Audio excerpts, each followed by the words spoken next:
Bonjour à tous et bienvenue pour ce nouveau webinaire. Aujourd'hui, donc un webinaire que nous dédions à la prévention du risque chimique lié aux activités du nettoyage. Alors, on tient à m'excuser de ces quelques minutes de retard. On a eu quelques petits problèmes de connexion avec un de nos intervenants qu'on va essayer de régler d'ici à son passage. En attendant, je suis donc le docteur Pierre Alban Pioche, médecin au sein du SSTRN, et je suis aujourd'hui en compagnie de Rodolphe Le Breton, ingénieur conseil au sein de la CARSAT, et de Grégory Ménech, ingénieur prévention à la DRETS, anciennement connu sous le nom de Direct.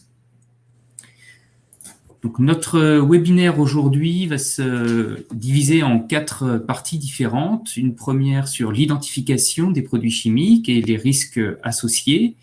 La deuxième partie sur les différentes familles de nettoyants et leurs effets sur la santé. Une troisième partie sur la protection, comment se protéger face aux risques chimiques. Et enfin, comprendre les situations accidentelles et comment les prévenir. Au sein de cette première partie, donc l'identification des produits chimiques et des risques associés, je laisse la parole à Rodolphe Le Breton, ingénieur conseil à la CARSAT, pour nous le présenter. Rodolphe, je t'en prie. Bonjour, bonjour à tous. Donc je suis Rodolphe Le Breton, ingénieur conseiller à la CARSAT des Pays de la Loire, et je vais vous parler de cette partie relative à l'identification des produits chimiques et des risques associés. Tout d'abord, nous avons fait une étude assez poussée au niveau de beaucoup de produits d'entretien utilisés par les sociétés de nettoyage notamment. Après étude de plus de 1200 fiches de données de sécurité, on a pu voir que les produits de nettoyage étaient classés en 4 grandes familles: des détergents multi-usages, des désinfectants de surface notamment, ainsi que des dégraissants décapants qui sont souvent de base alcaline, donc à pH supérieur à 7, et des détartrants que l'on qualifiera plutôt de produits acides, donc avec des pH inférieurs à 7. Ces 4 grandes familles sont les produits principaux utilisés dans cette activité. On peut dire d'ores et déjà que les détergents multi-usages sont des produits un petit peu moins agressifs peut-être que les décapants alcalins ou que les détartrants acides, mais ils présentent néanmoins un certain nombre de dangers qu'il convient d'identifier et de repérer. Pour ces produits, donc ces 4 grandes familles, on a pu constater notamment que 50% des produits d'entretien utilisés étaient corrosifs. Corrosifs, c'est-à-dire ce sont des produits capables d'agresser, de corroder les matériaux, la peau, ce genre de choses. On verra comment les reconnaître tout à l'heure. 35% sont des irritants. Alors l'irritation, ça peut abîmer la peau, ça peut piquer, gratter les voies respiratoires, ce genre de choses. Souvent, l'irritation est une dégradation des produits corrosifs. C'est-à-dire que si on a un produit corrosif, lorsque l'on le dilue, celui-ci va devenir moins dangereux pour la santé, mais il sera néanmoins irritant. Il ne sera plus corrosif, mais il sera irritant. Et puis enfin, dans cette catégorie aussi, on a repéré que 13% des produits sont à qualifier comme des produits sensibilisants, c'est-à-dire qu'ils peuvent faire développer des allergies, qu'elles soient cutanées ou respiratoires, au sein de la population salariée qui les utilise. Alors, comment avoir l'information effectivement sur ces différents produits chimiques qu'on utilise très régulièrement? Tout simplement en ayant recours à 2 documents. L'étiquette du produit chimique. L'étiquette, c'est quelque chose que vous connaissez tous et toutes, qu'on va voir un petit peu plus tard. Elle est apposée sur le flacon de votre produit que vous utilisez et elle vous renseigne dans un premier temps sur les dangers de ce produit. Le deuxième document qu'il convient d'avoir et d'utiliser pour comprendre les dangers que peut vous apporter un produit chimique, c'est la FDS, c'est-à-dire la fiche de données de sécurité, qui est un document réglementaire que vous devez avoir à récupérer auprès de vos différents fournisseurs. Alors tout d'abord, l'étiquette. Dans une étiquette, comme vous avez à l'écran, il y a un certain nombre de points qui sont obligatoires. C'est vraiment la première source d'information sur un produit chimique, puisque de toute façon, elle est collée, elle est apposée, elle est jointe au produit chimique que vous achetez. Alors, les éléments qui sont obligatoires, c'est notamment le nom du produit, ici détergent base Javel concentré, le nom du fournisseur de ce produit, ainsi que ses coordonnées que vous avez en haut à droite, des éléments éventuellement de composition, si cela est réglementairement prévu, hein, puisque tout ceci fait l'objet d'une réglementation très spécifique. Dans ce cas, on voit qu'effectivement, ce produit contient de l'hypochlorite de sodium et de l'hydroxyde de sodium. Et puis, une partie un peu plus dense, où il y a quand même un certain nombre de textes, qui va vous lister les mentions de danger que présente ce produit chimique, ce mélange que vous utilisez, ainsi que les conseils de prudence. Mention de danger, c'est, comme on voyait tout à l'heure, corrosif, peut être corrosif pour les métaux, comme vous avez à l'écran. Et les conseils de prudence, eh bien, c'est des conseils qui, comme leur nom l'indique, effectivement, sont là pour vous conseiller sur la prudence à avoir lorsque l'on utilise ce produit. Alors, quand on voit une étiquette, quand on a un nouveau produit chimique qui arrive, la première des choses à faire, c'est bien évidemment lire l'étiquette. Elle précise le danger que présente votre produit que vous utilisez et vous donnera quelques mentions qu'il convient de respecter, bien évidemment. Alors, dans certains cas, c'est ce que la dernière phrase de cette diapositive, vous pouvez voir que les produits d'entretien peuvent être à l'origine de réactions dangereuses. La réaction la plus connue, c'est lorsque vous mélangez, par exemple, de l'eau de Javel avec un acide, eh bien, vous avez un dégagement de chlore qui est un gaz particulièrement agressif, voire mortel dans certaines situations d'exposition. Donc, sur ces étiquettes, il sera précisé, attention, dégage un gaz toxique en cas de mélange avec un acide. Donc, vous êtes d'ores et déjà prévenu qu'il ne faut pas réaliser ce genre de manipulation lorsque vous utilisez, par exemple, de la Javel. Alors, les risques principaux, comme on l'a vu, ce sont les risques de sensibilisation, de corrosion ou d'irritation.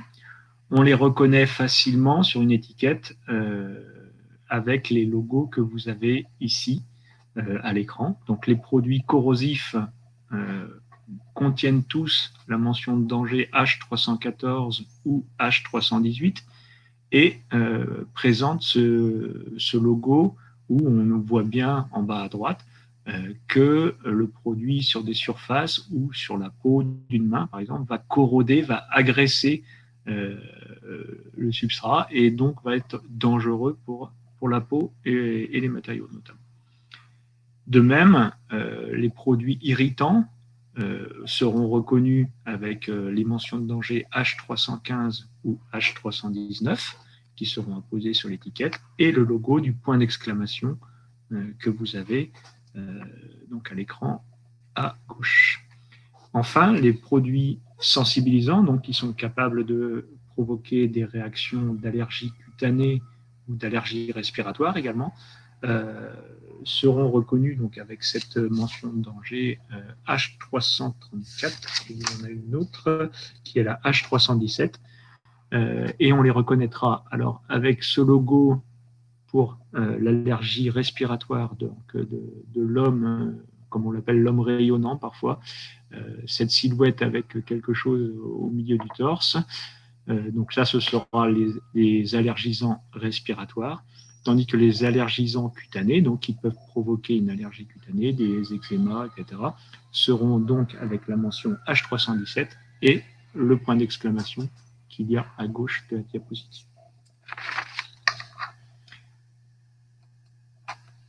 Autre document, comme je vous le disais, qui peut et qui doit vous servir à évaluer les risques et évaluer les dangers que présente votre produit chimique, c'est la fiche de données de sécurité. Donc la fiche de données de sécurité, c'est un document obligatoire que doit vous donner ou vous adresser votre fournisseur de produits chimiques à partir du moment où le produit est classé dangereux, c'est-à-dire qu'il présente notamment des phrases de risque, des mentions de danger, des étiquettes, des logos, etc.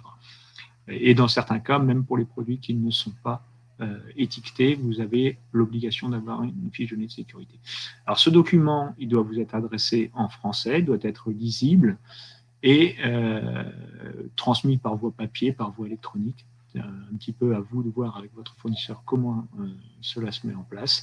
Ce document, c'est un document beaucoup plus complet sur plusieurs pages qui vous permet notamment d'identifier plus précisément les dangers que présentent les produits que vous pouvez utiliser sur les lieux de travail et donc d'évaluer les risques lors de leur mise en œuvre. Alors, on s'intéresse sur ce document plus spécifiquement à des éléments relatifs aux dangers que l'on va retrouver dans la rubrique 2 et la rubrique 3 de ce document, qui en comporte 16.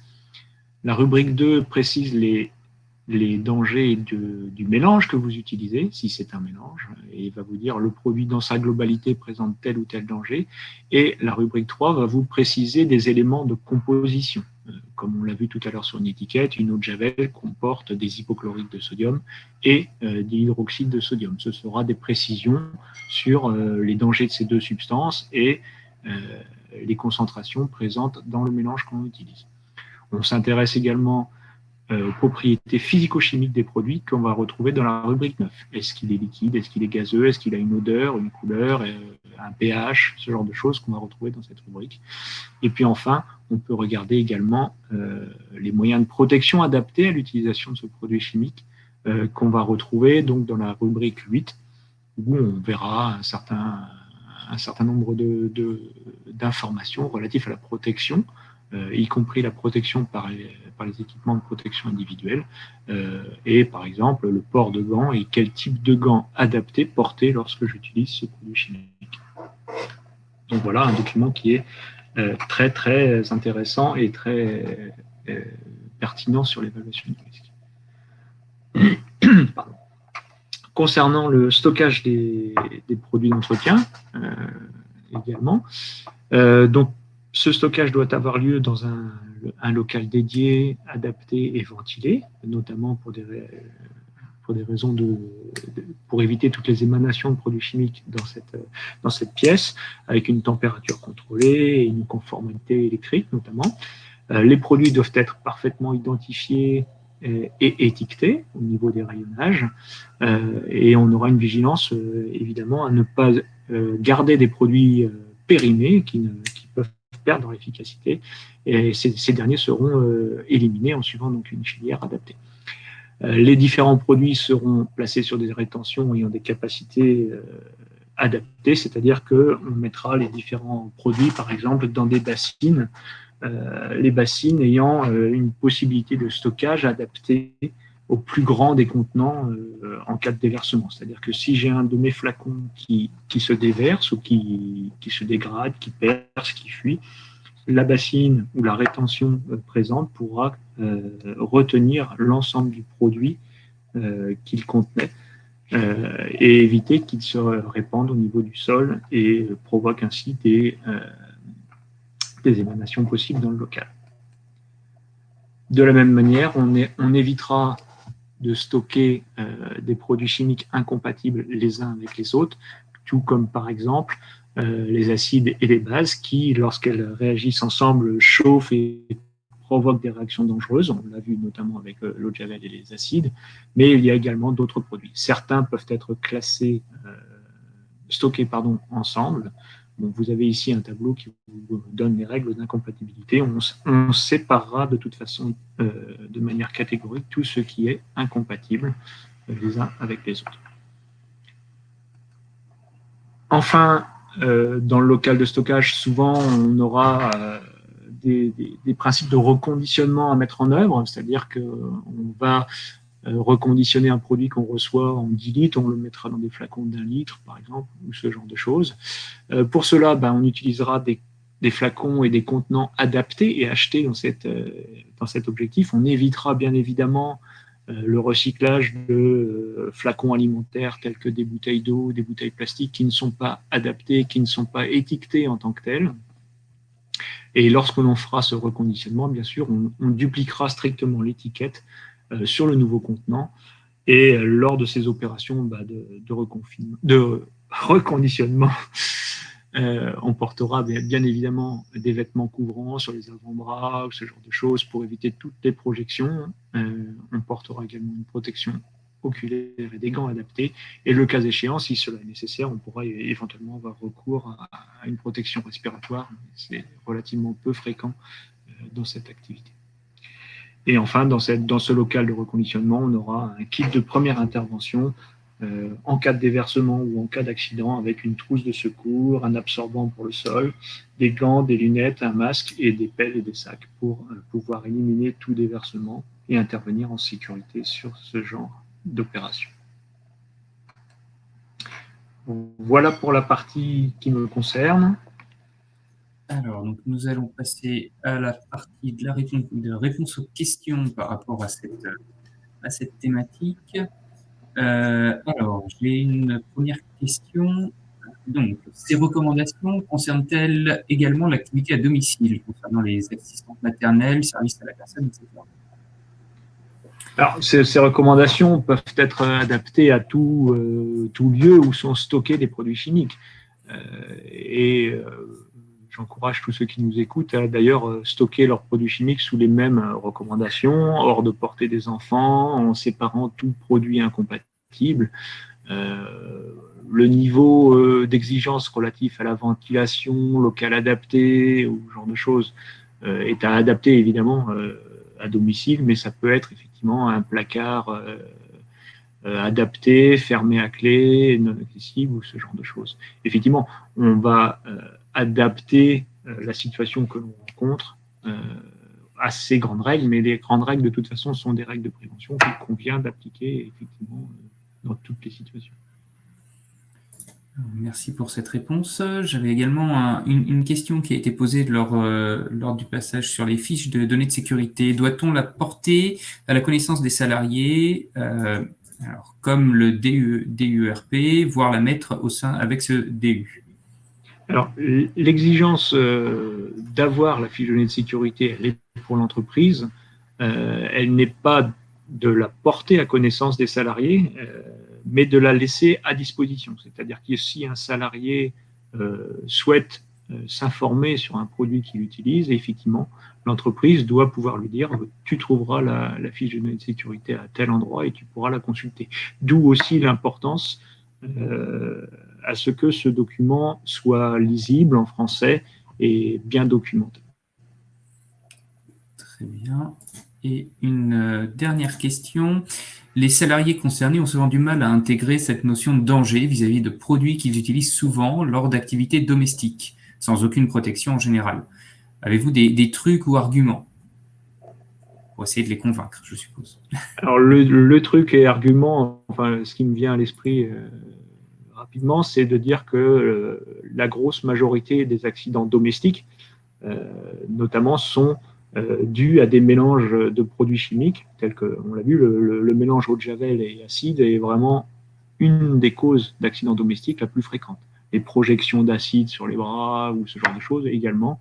Donc, effectivement, alors, on le fait couramment, effectivement, à domicile, probablement moins fréquemment. Donc, effectivement, la probabilité aussi d'occurrence d'un accident est d'autant plus forte qu'on le fait très, très fréquemment.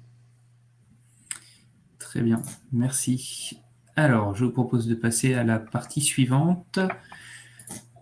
Donc, la partie sur connaître les grandes familles de nettoyants et leurs effets sur la santé avec le Dr Schlinwein. Donc, je propose au Dr Schlinwein de nous rejoindre. Je vais l'inviter à monter sur scène.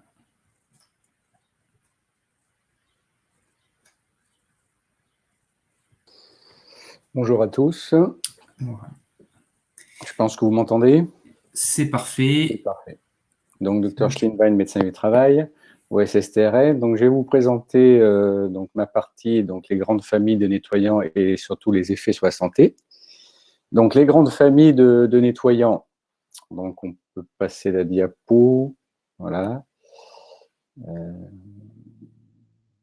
Pierre-Alban, tu passes tes diapos, c'est possible. Voilà. Alors, donc, les grandes familles de nettoyants. Donc, on a plusieurs familles de nettoyants. Donc, vous voyez, vous avez une échelle par rapport donc, au pH. Donc, les produits multi-usages à pH neutre sont des détergents de sol et de surface, dits donc multi-usages, notamment donc, des produits aussi pour les vitres et des liquides vaisselle. Donc, ça, ce sont des produits plutôt neutres. Des produits acides, ensuite, on a des acides faibles, comme des désincrustants, par exemple vinaigre, acide citrique. Des produits acides forts, comme les détartrants, notamment en gel pour les sanitaires, comme l'acide chlorhydrique. Et les produits alcalins les plus dangereux, donc alcalins faibles, comme les lessives et les lave-vaisselle, qui sont des dégraissants, et les alcalins forts, donc vraiment les plus dangereux, notamment pour utiliser donc, pour décaper les fours et des déboucheurs sanitaires à base de soude caustique. Donc, voilà les grandes familles de nettoyants en fonction du pH. Alors, les voies d'exposition aux produits chimiques. Nous avons deux voies principales d'exposition et une voie dite accidentelle. Donc, la voie cutanée est une des voies principales, soit par contact direct par des lingettes, des éponges ou serpillères imprégnées de produits, par projection, lors de dilution ou de transvasement, ou par pulvérisation. La deuxième voie donc, est la voie respiratoire, par inhalation d'aérosols pulvérisés, de solvants de détergents par exemple, ou de produits en phase vapeur utilisés avec de l'eau très chaude.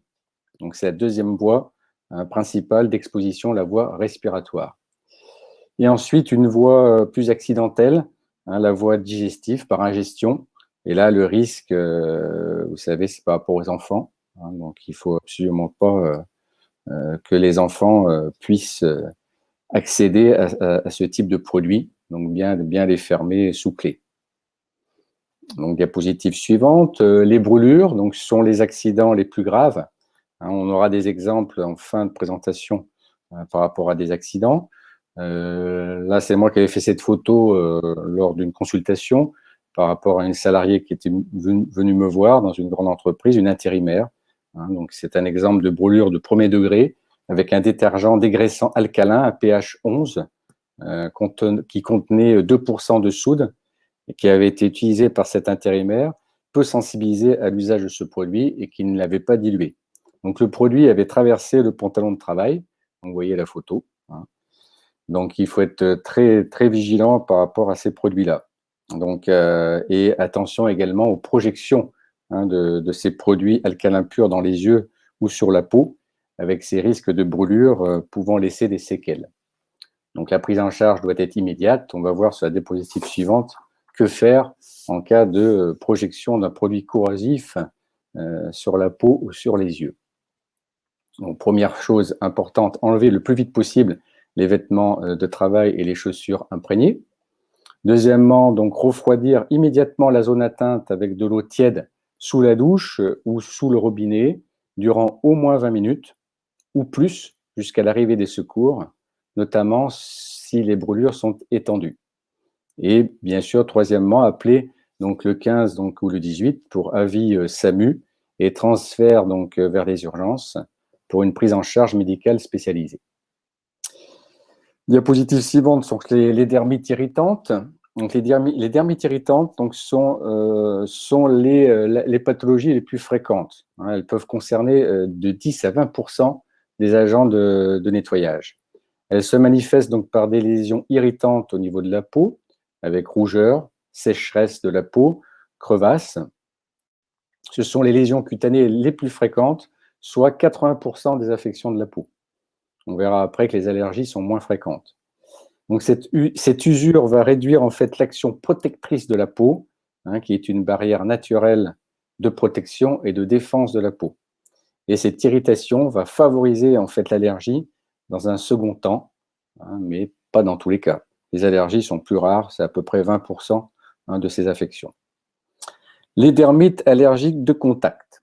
Donc, diapositive suivante. Donc, elles peuvent se manifester donc, quelques jours, donc à quelques semaines après un seul contact ou des contacts répétés avec des substances sensibilisantes. Vous voyez sur la diapo, on a noté 3 types de sensibilisants principaux, notamment les biocides qui sont présents dans les désinfectants, les détergents ou comme conservateurs de savon, et les plus allergisants étant les isothiazolinones, qui sont vraiment les plus allergisants. Bon, je ne rentre pas dans le détail des produits, on pourra aller plus loin s'il y a des questions après.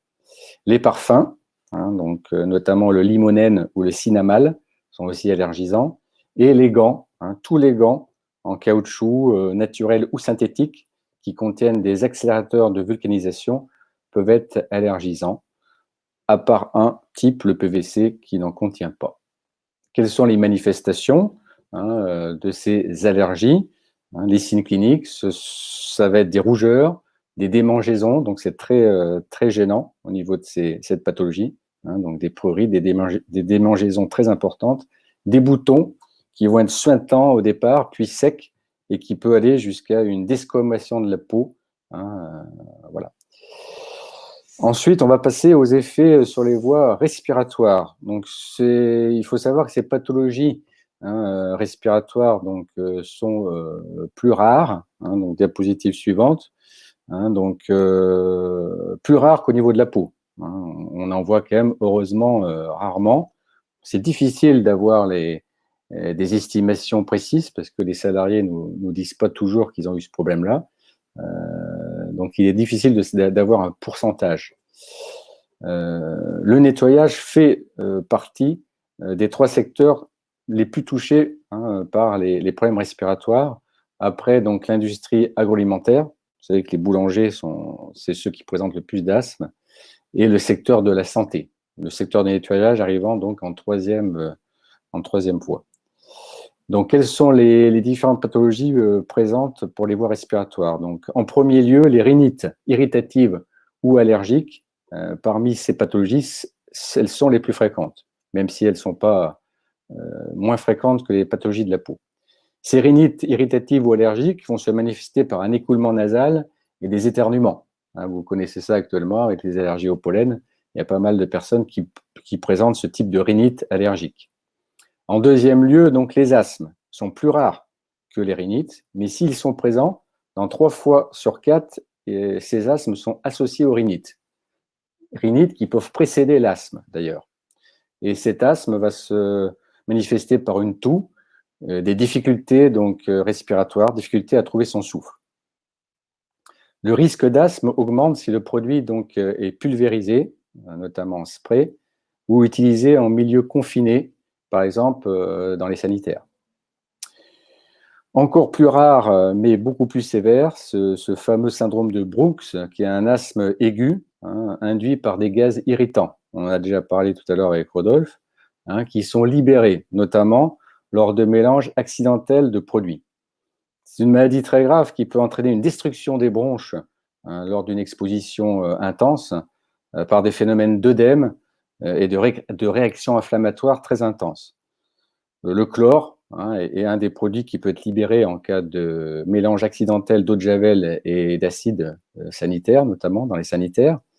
La chloramine, lors d'un mélange accidentel entre l'eau de javel et l'ammoniac.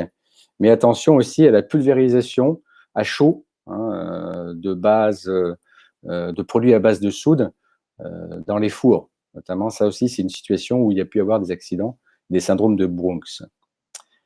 Voilà. Les asthmes, revenons à l'asthme, parce que le syndrome de Brooks, c'est quand même très rare.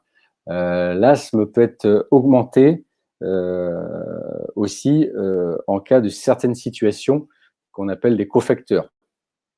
Notamment si quelqu'un est fumeur, donc tabagique, notamment en milieu urbain, par forte pollution, mais aussi par la présence de poussière ou d'acariens chez des personnes plus atopiques. Cet asthme, il va être rythmé par le travail, mais il peut aussi apparaître le soir ou la nuit, à distance. Dernière diapo, donc les autres effets plus rares sur la santé, hein, le fameux SIOC, SIOC qui veut dire syndrome d'intolérance aux odeurs chimiques, qui est très rare, mais très invalidant, pouvant demander d'ailleurs de changer de métier. On peut aller vers une inaptitude au métier. Les PE, c'est les perturbateurs endocriniens. Ça, on en parle, vous savez, c'est assez d'actualité, les perturbateurs endocriniens. Ils sont rarement présents dans les produits de nettoyage analysés dans notre étude avec le PRST3.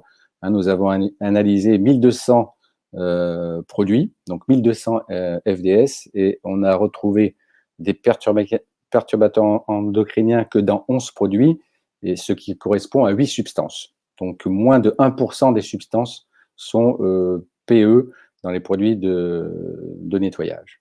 Les CMR, donc cancérigènes, mutagènes, reprotoxifs, sont peu ou pas présents dans notre analyse de ces 1200 produits, les plus dangereux ayant été éliminés depuis de nombreuses années. On va passer aux questions. Alors, donc, nous revoilà sur les questions comparées au sujet de ces problèmes, les effets sur la santé. La première question, nos nettoyants se font principalement avec du vinaigre 14 degrés. Quelles sont les préconisations dans ce cas? Imposer le port de gants et lunettes ou juste port de gants dans la mesure où il est peu acide? Alors, les vinaigres sont des acides faibles. Donc, moi, je conseillerais quand même le port de gants, parce que ça peut être irritant. Après, c'est pareil, si c'est utilisé à chaud, il faut éviter, dans un endroit confiné, etc. Le port de masque n'est pas forcément obligatoire. Mais tout ça, ça dépend un petit peu de la quantité. Si utilisé à chaud, un port de masque, non, n'est pas forcément obligatoire. Très bien, merci. Très bien. Alors, je n'ai pas d'éléments par rapport à on va dire, d'autres questions concernant cette partie de la présentation pour le moment. Très bien. Donc, je vous propose de passer à la partie suivante. Alors, la partie suivante qui s'intitule « Comment bien se protéger ?» Donc, les éléments de protection que l'on peut mettre en place face aux risques chimiques liés aux activités de nettoyage, qui sera présenté par Grégory Ménech, donc ingénieur prévention à la DRETS, anciennement Direct. Eh bien, bonjour à tous. Donc avant toute chose, je voudrais rappeler que les situations de travail exposant les salariés à des nuisances chimiques, l'employeur doit identifier et évaluer ces risques. Et lorsque l'analyse de ces risques révèle que les mesures de protection collective sont insuffisantes ou impossibles à mettre en œuvre, eh bien celui-ci met à disposition des salariés des équipements de protection individuelle que l'on nomme souvent EPI.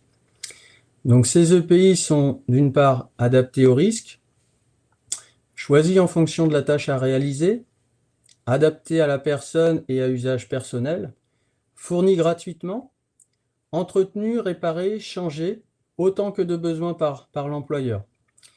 Alors pour les opérations classiques de nettoyage, on en a déjà parlé, on retrouvera un vêtement de travail, des chaussures de sécurité, des gants sur lesquels nous reviendrons un petit peu plus tard. Cette liste pourrait être complétée par une combinaison jetable et associée à des lunettes de sécurité pour les opérations de gros ménage en cas de risque de projection de liquide ou d'aérosol. On retrouvera également des bottes pour les travaux en milieu humide, ainsi qu'une protection respiratoire dans le cas particulier de l'utilisation de produits volatiles en milieu confiné. Est-ce que Pierre-Alban peut changer les diapos? Non. Ah.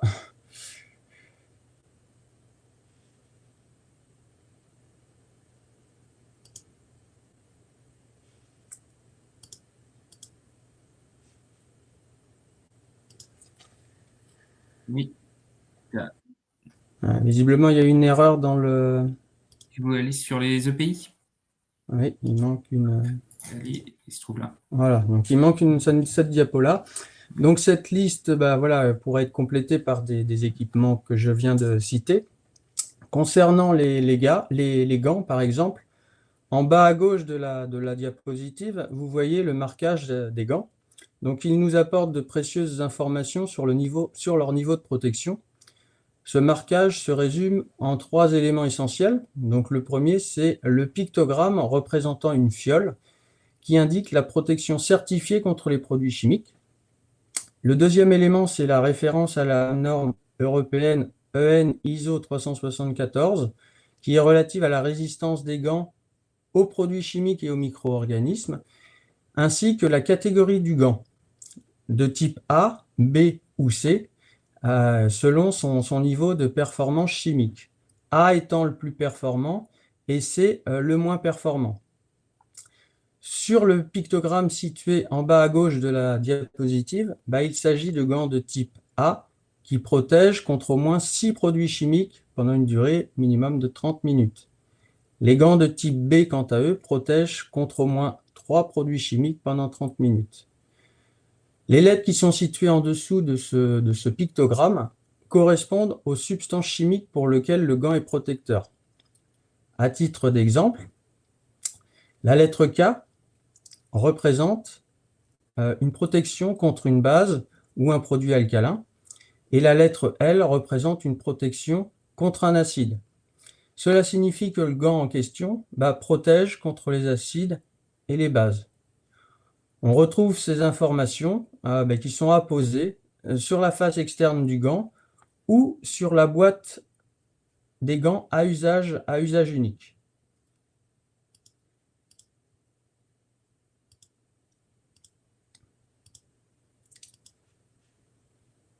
Alors, je suis désolé, les éléments ont été inversés.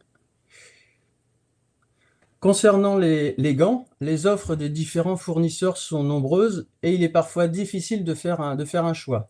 Voici donc les gants les plus courants que nous pouvons rencontrer dans vos activités de nettoyage. Tout d'abord, les gants à usage unique, ils sont à réserver à des usages sans contact continu avec les produits de nettoyage. Ils présentent l'inconvénient d'être peu résistants, aussi bien mécaniquement que chimiquement.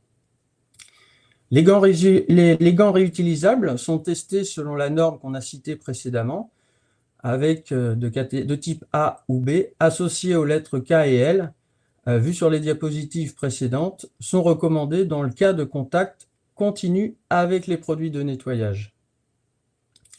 Les gants à manchettes longues pourront être utilisés en cas d'immersion des mains, et les gants nitriles sont compatibles pour la plupart d'entre eux avec l'usage de nombreux produits nettoyants, des détergents désinfectants et des détergents détartrants. Les gants en latex sont à éviter dans la mesure du possible en raison des risques d'allergie qu'ils peuvent engendrer. Et pour vous aider dans votre choix, qui n'est pas toujours facile, le point 8 de la fiche de données de sécurité pourra utilement vous renseigner sur le type de gants à mettre en œuvre en fonction de l'utilisation de tel produit. Alors, concernant la maîtrise du risque chimique, il repose sur la mise en place de bonnes pratiques, sur le choix finalement de produits les moins dangereux, sur le choix de procédés de travail qui réduisent l'utilisation des produits chimiques et sur l'organisation du travail. La diapositive suivante, s'il vous plaît. En pratique, on cherchera à remplacer un produit dangereux par un produit moins dangereux. Par exemple, en substituant un produit étiqueté corrosif par un produit étiqueté irritant. En évitant autant que possible la présence de substances allergisantes comme les parfums, qui peuvent contenir du limonène, ou les substances sensibilisantes de type biocide, comme les isothiazolinones, dans les formulations. On veillera également à ce que les mentions de danger de type H334, H317, EUH 208 ne soient pas affichées sur l'étiquette. On privilégiera également autant que possible les formulations à base de gel plutôt que les formulations sous forme de spray ou d'aérosols jugées plus émissives. Le choix pourra également être orienté vers des produits mentionnant un label écologique, NF Environnement Écolabel. Ces produits labellisés présentent l'intérêt en fait de renfermer un nombre limité de substances nocives, aussi bien pour la santé que pour l'environnement. Dans ces démarches, les bidons ne sont également plus jetés, mais récupérés et réutilisés. Pour finir, des produits traditionnels comme le vinaigre blanc, cela a été cité au cours de l'intervention, longtemps utilisé comme acide ménager pour venir à bout du calcaire sans trop d'efforts, le savon de Marseille, le bicarbonate de soude, le savon noir sont des produits sans prétention, aux multiples usages et qui n'ont plus à faire la preuve de leur efficacité. Par exemple, dilué dans l'eau chaude, le savon noir est parfait sans rinçage pour les sols. Alors, diapo suivante. Alors, concernant les solutions pour réduire l'utilisation des produits chimiques, il y a des alternatives possibles à la pétrochimie.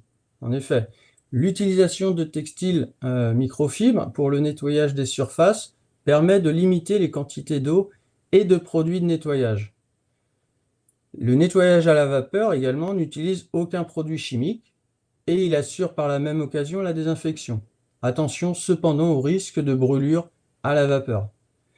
Le nettoyage à la carboglace est plutôt réservé à un usage industriel. Il présente l'avantage de ne pas utiliser de produits corrosifs, mais il y a lieu d'être vigilant sur l'aération-ventilation des locaux, car ce procédé libère une grande quantité de dioxyde de carbone. Attention également au risque de brûlure par le froid avec ce procédé. Et pour finir, le nettoyage à l'eau déionisée peut être combiné avec l'usage de textiles microfibres et il présente l'avantage de ne pas laisser de traces au raclage. Attention aux étapes de régénération des résines qui nécessitent la manipulation l'acide et de soude. Donc à travers ces différents exemples, il faudra aussi lutter contre les idées reçues pour déployer ces procédés sans odeur. Ce n'est pas parce qu'il n'y a pas d'odeur que ce n'est pas propre, bien au contraire. Diapo suivante. Donc afin d'éviter les risques pendant les phases de dilution et de reconditionnement des produits chimiques, on privilégiera les mélanges prêts à l'emploi et la mise en place de centrales de dilution afin de limiter la manipulation des produits purs. Dans le cas d'une dilution manuelle, des procédures simples seront affichées au poste de travail afin de faciliter les calculs de dose. Par exemple, on pourra ramener les unités de dilution à des nombres de bouchons plutôt qu'à des millilitres. Les EPI seront rappelés dans la notice de poste et leur port sera effectif. Le service achat également sera sensibilisé aux risques chimiques et les salariés auront accès aux fiches de données de sécurité. Cela a déjà été rappelé au cours de cette présentation. Voilà, j'en ai fini sur ma présentation. Je laisse la suite par rapport aux questions. Alors, donc, par rapport aux questions sur cet élément de notre présentation, alors, le nettoyage à l'eau ozonée est-il dangereux? Alors sur l'ozone, il y a aussi des dangers, notamment avec la présence, le dégagement d'ozone potentiel, qui est un gaz irritant pour les voies respiratoires. Et dans la présentation et dans les guides que nous avons proposés, nous n'avons pas retenu ce procédé-là. Très bien. Alors, j'avais également une question sur produits chimiques avec du froid, du gel. Avez-vous des solutions? Bon, je pense plus par rapport à la météo, je suppose. Alors, la question renvoie peut-être au stockage pour des conditions particulières, des produits sous forme aqueuse qui craigneraient le gel. Je renvoie sur le stockage en lui-même, si c'est bien la question qui est posée. D'accord.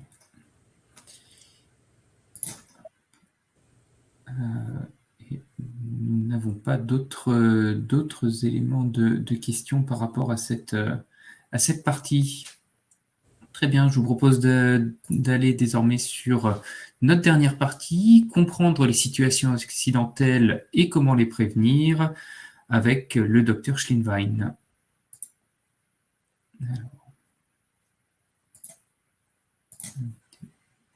Qui devrait nous rejoindre.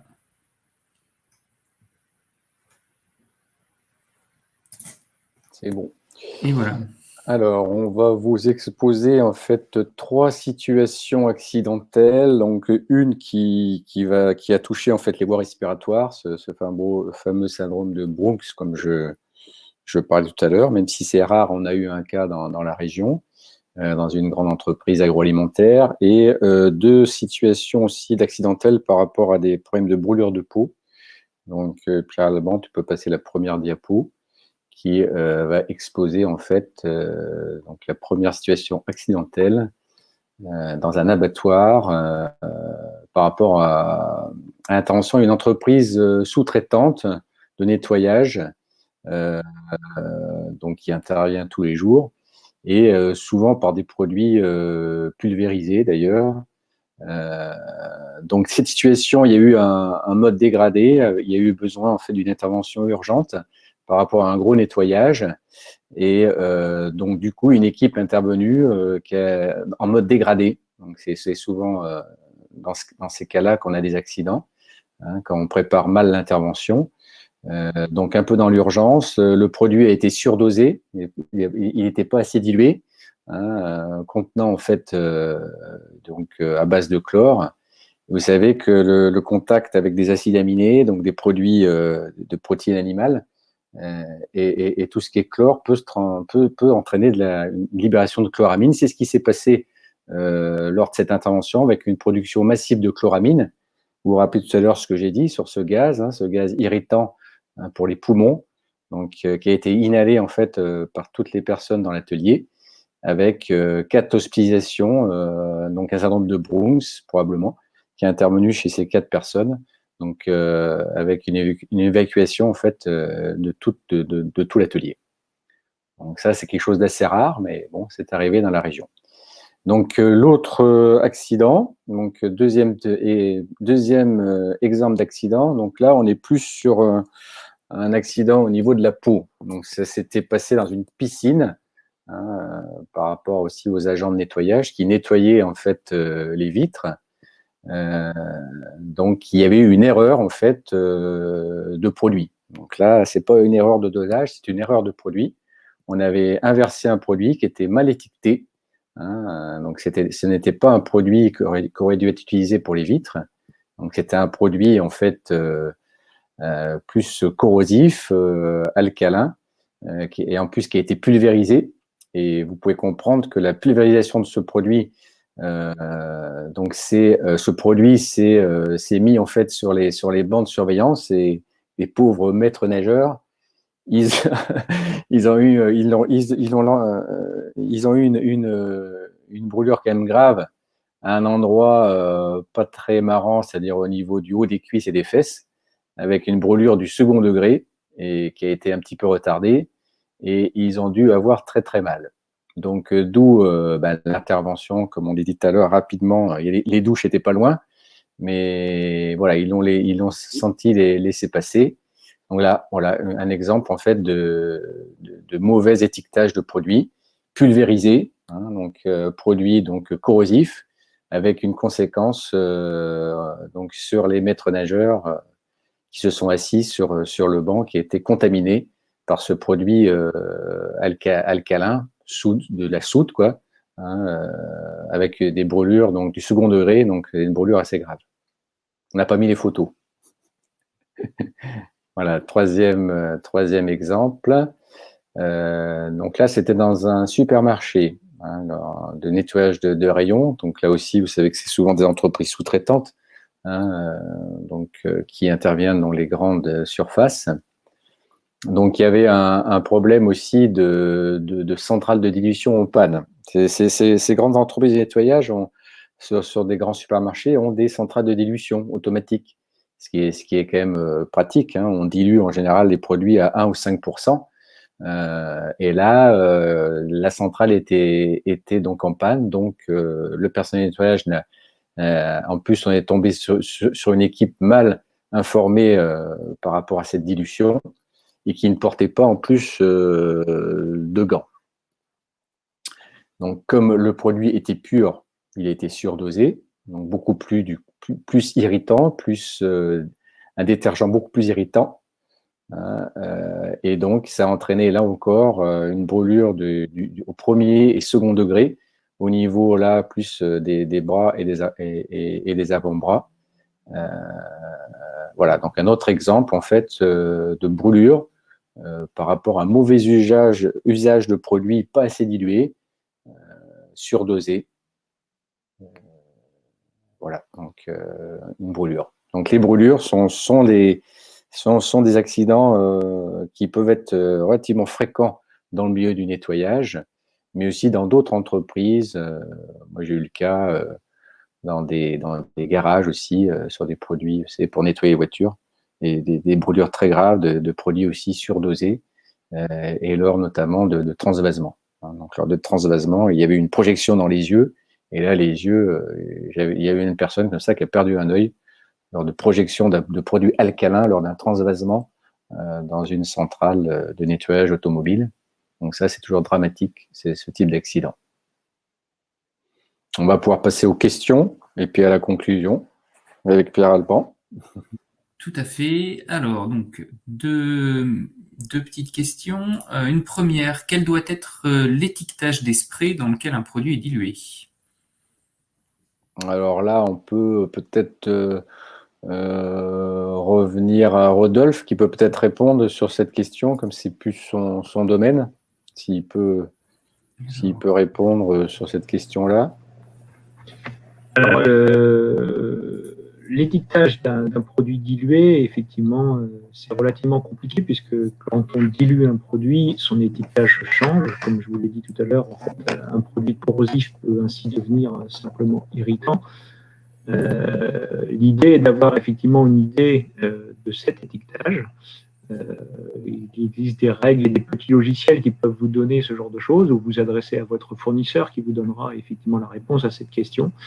Mais quel que soit l'étiquetage, en fait, l'étiquetage doit être relativement simple et clair pour que la personne qui utilise le spray puisse comprendre les dangers auxquels elle peut être exposée en utilisant ce produit. Maintenant, il faudrait effectivement avoir une dilution précisée, il faudrait avoir les mentions de danger du produit initial pour répondre à cette question très, très précisément. Mais ce n'est pas aussi facile que ça. Très bien. Un salarié utilise un produit chimique pour le nettoyage extérieur de train. Il est exposé à des températures négatives et du vent. Avec quel type de gants faut-il qu'il se protège ou comment peut-il se protéger? Je pense que le gant, un gant en caoutchouc épais suffira, mais là, dans ce cas-là, c'est peut-être plus un risque respiratoire qu'un risque cutané. Là, ça va dépendre un petit peu du type de produit qu'il va utiliser. Est-ce que c'est un produit neutre, comme on a vu tout à l'heure, multi-usage? Est-ce que c'est pour un gros nettoyage un produit plus corrosif, voire solventé? Et à ce moment-là, il faudra utiliser peut-être un masque respiratoire, voire une visière, pour éviter l'exposition des yeux, parce que ça va être le visage qui va être peut-être le plus à risque dans ce cas-là. Très bien. Juste préciser peut-être par rapport au type de gant, par rapport à la question, je pense que le gant adapté aux produits chimiques sera précisé dans la fiche de données de sécurité. Si la question est autour du froid extérieur, effectivement, on pourra avoir recours à des sous-gants en coton ou des sous-gants qui maintiendront un petit peu de la chaleur auprès du salarié pour qu'il soit à la fois protégé contre le froid et contre le produit chimique. Très bien. Au sujet de ces fiches de données de sécurité, existe-t-il des fiches de données de sécurité pour les produits du commerce? Si oui, comment se les procurer? Alors, les produits grand public, effectivement, peuvent être achetés par des professionnels de la même manière. Donc, effectivement, Alors, quand vous l'achetez dans un supermarché, par exemple, vous n'avez pas de fiche de données de sécurité, mais vous pouvez aller voir sur le site internet du fabricant, vous trouverez probablement une FDS ou tout simplement s'adresser à lui par courrier, par mail, etc., pour avoir cette fiche de données de sécurité qui précisera les différents produits. Tout produit qui présente une étiquette, comme je vous l'ai dit tout à l'heure, doit faire l'objet d'une fiche de données de sécurité lorsqu'il est utilisé par des salariés. Très bien. Et enfin, une dernière question qui reprenait alors notre toute première partie, pour préciser une réponse. D'un point de vue de la responsabilité légale pour les fiches de données de sécurité, peut-on dire qu'il y a une obligation pour les entreprises et une non-obligation pour l'activité à domicile?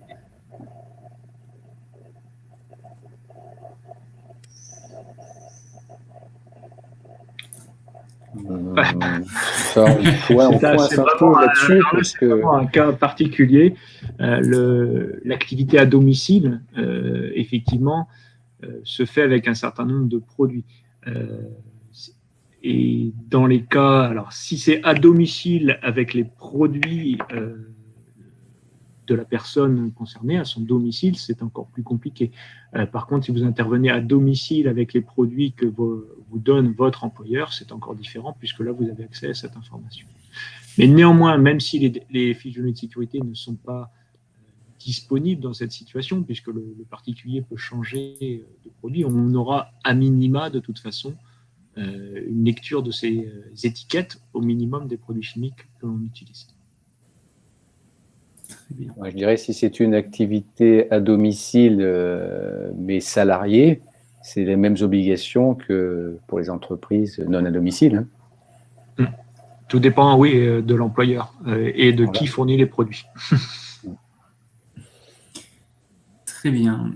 Alors, suite à ce travail en collaboration qui a été effectué, donc avec la Direct, la CARSAT et le SSTRN, des fiches pratiques sont disponibles au sujet des risques chimiques et des activités de nettoyage sur le site que vous voyez affiché du PRST, ainsi que sur le site du SSTRN.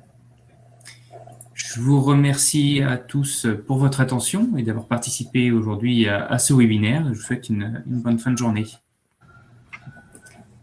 Au revoir. Au revoir. Au revoir. Au revoir.